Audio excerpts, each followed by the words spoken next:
Hi there, it's Pete the Hipster King from the Hairy Game Lords, and tonight we have played this Mandala Stones from Board&Dice. What did we think? Stay tuned to find out.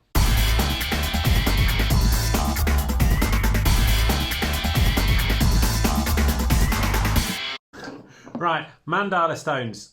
My days, I'm going to come straight out with it. I absolutely love this game. It is pretty, it is clever, it's really easy to teach. You pick it up really quickly. It plays quickly, and it is a hell of a lot of fun. We played this first on TTS with the guys from Board&Dice, and we loved it right then. We've now finally got a physical copy. We were excited about how it would look, and I'll let somebody else talk about component quality, but the stones are gorgeous. And I just really like this game. It, for me, scratches that kind of what's the word? Itch. Well, no, it's an itch. But what's that? Is a abstract. It scratches that abstract itch. You can scratch my itch anytime. But what I like about this, I mean, I've played lots of games that are like the various different types of Azul. I think Mandala Stones does something additional, and it takes a level of strategy just up that little bit. There's a little bit more thinking in this for me. I really like the way you have to create the patterns and score the patterns, and you're kind of trying to pick up the right colours in the right sequence to score not just points on this turn, but to set up 2 or 3 turns in the future to try and get your to max out your scores. I love this. It's so cleverly put together. If you get a chance to play it, watch some played through videos as well, because if you like that kind of game, this for me should be on your shelf. It's a beauty. Do we have to hold the game pit now? No, I just liked it. It's Ange, the bearded lady here. I am holding the Sac Magique, and in here is all of the Mandala stones. You see? Ooh. Hold on. There we go. So you've got that similar feel to the Azul tiles. As you can see, here are some of the pretty patterns on there. Well, there's only 2 patterns, isn't there? Yeah, correct. There's like this star one, and then there's swirls.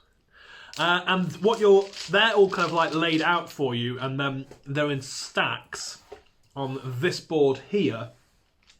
And then you've got to jump your these little peeps around, and then when they land into a location, as long as they're not sandwiched like so,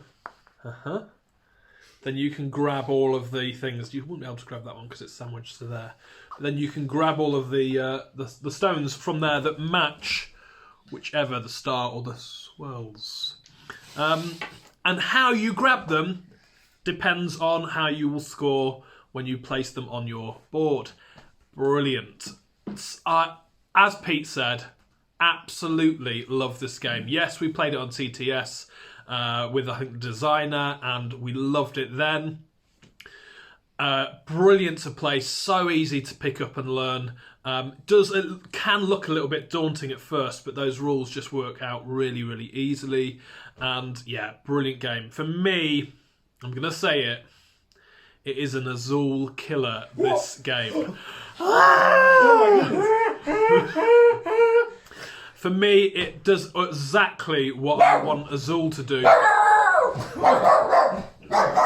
the dog loves her. Even the dog's going mental. She's like, what the heck? It's like, I love Azul! Azul!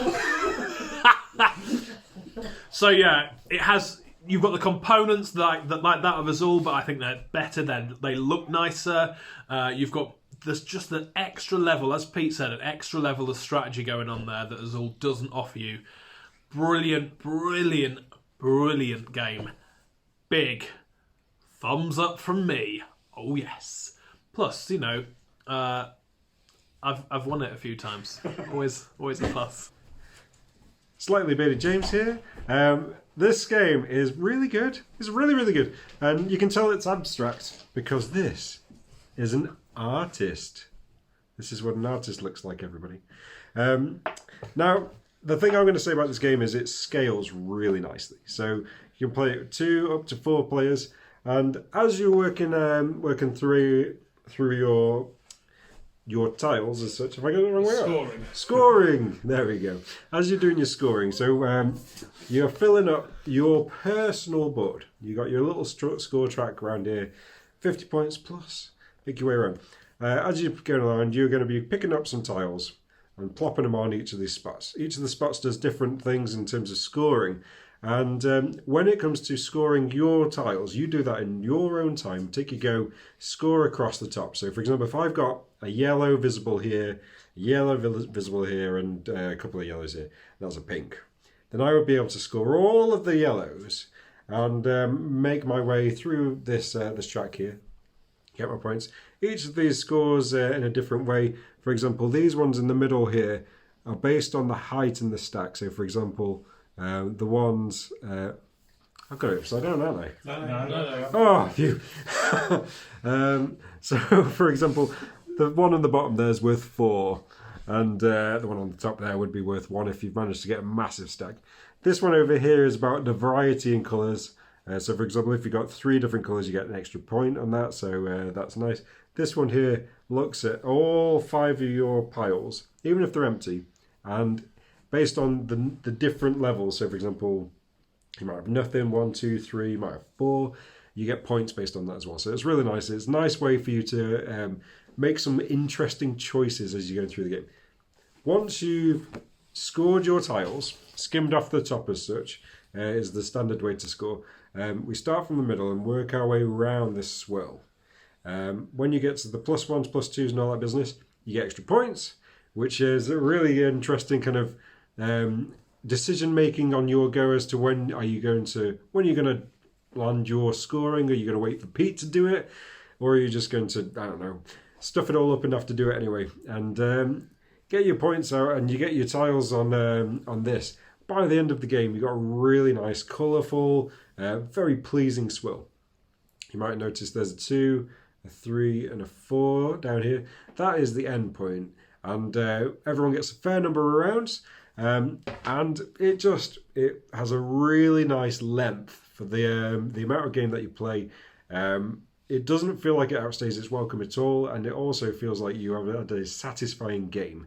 This game is definitely one to check out. Really enjoy it, and it is simple enough that you could pick it up definitely by the end of your first game. But even during your first game, you'll be able to kind of make some good choices and be able to really dig into that strategy. So really do check this one out. Dave the Grey here. That is a very nice sound. And this game looks... It's a jingle in your sack. Dave, you're playing it wrong. They are just lovely. And this game, when you're playing it, just looks really nice.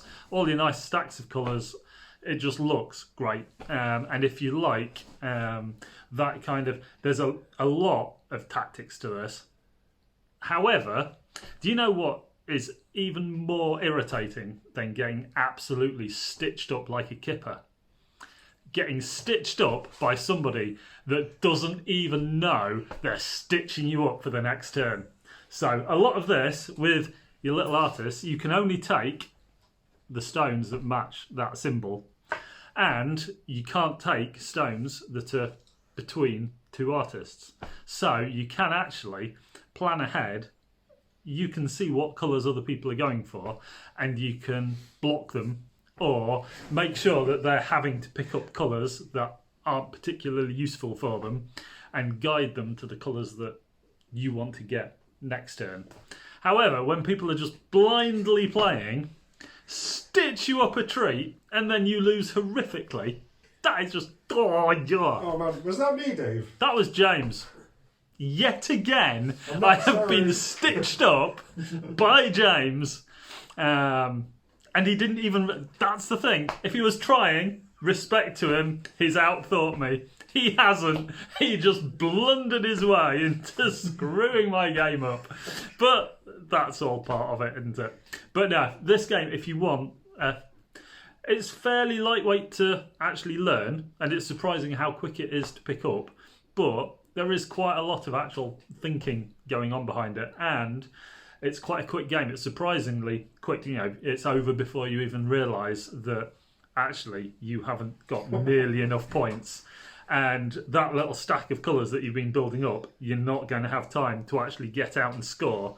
And then you're going to lose. So, you know, if you like abstract, if you like Azul, this is probably up there with some of Pavilion's.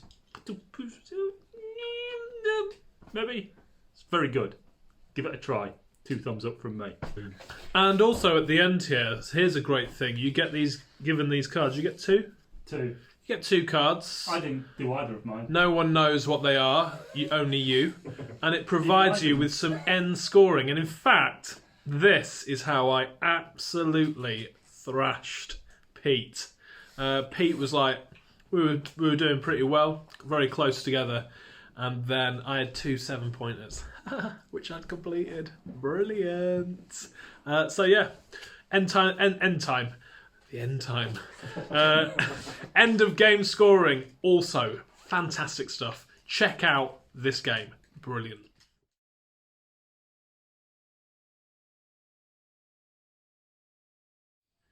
Right, Mandala stones. I'm going. Mandala flip. What grab with your man too? Mandem stones. How many fingers? How many fingers?